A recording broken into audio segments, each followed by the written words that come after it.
a friend of yours and mine. Please welcome David Diego Rodriguez.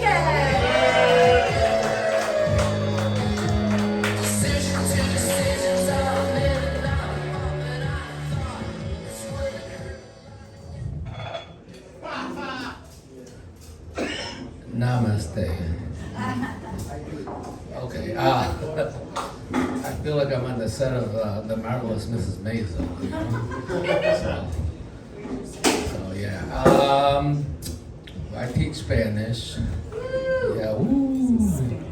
So I've been teaching 25 years, and at the university, you have to take 2 years of a foreign language, and everybody picks Spanish because they think it's the easiest language, right? So, and they think they know Spanish because they know words like taco, burrito, and other words they remember from the Taco Bell menu.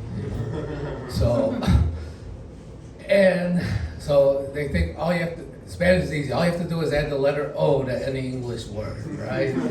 So it's like, Robert, what can you say in Spanish? And he's like, Mayo Namo is Roberto. And I'm like, well, Roberto is actually Spanish, so that's not bad. So, yeah, so, but when I was a new teacher, students would mess with me, you know, so they'd ask me questions like, how do you say, and I'm like, hold on, this is a Spanish class, so you have to start out, ¿Cómo se dice? All right, ¿Cómo se dice burrito? It's like, it's already in Spanish. Oh, and by the way, if you go to Mexico, don't ask for a burrito, because they'll be wondering what you plan on doing with a small donkey. Yeah? So, and then they would ask me other things like, oh, how do you say jazz hands? I'm like, I don't know, manos de flamenco, you know? And my favorite one was, ¿Cómo se dice bootylicious? And I'm like, well, it's not in the dictionary, but I took a stab at it. I'm like, bootylicious? So yeah.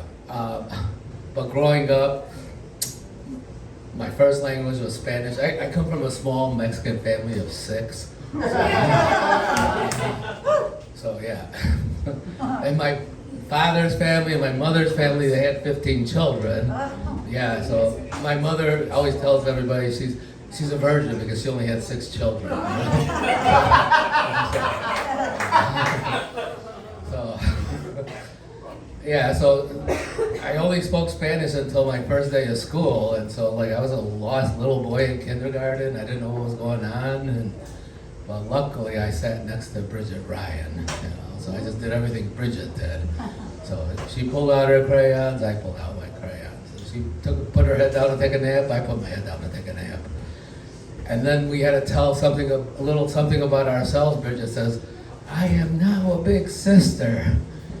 And I was like, I don't know what I'm gonna say, but I thought, I have a sister.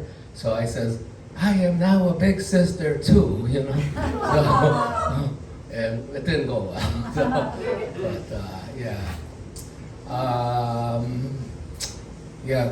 Recently we adopted a rescue dog. Yeah, thank you. Make me feel like a hero. You know?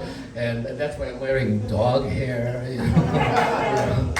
And Earl, that's the name he came with. So they shipped him up from a shelter in Austin, Texas. I guess that's how they name him down there, you know.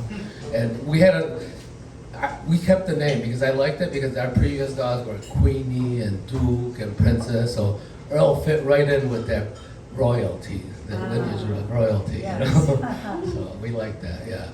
And what else?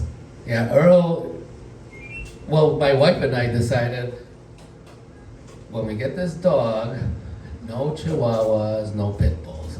And so we adopted Earl, very nice dog, doesn't bark, doesn't bite.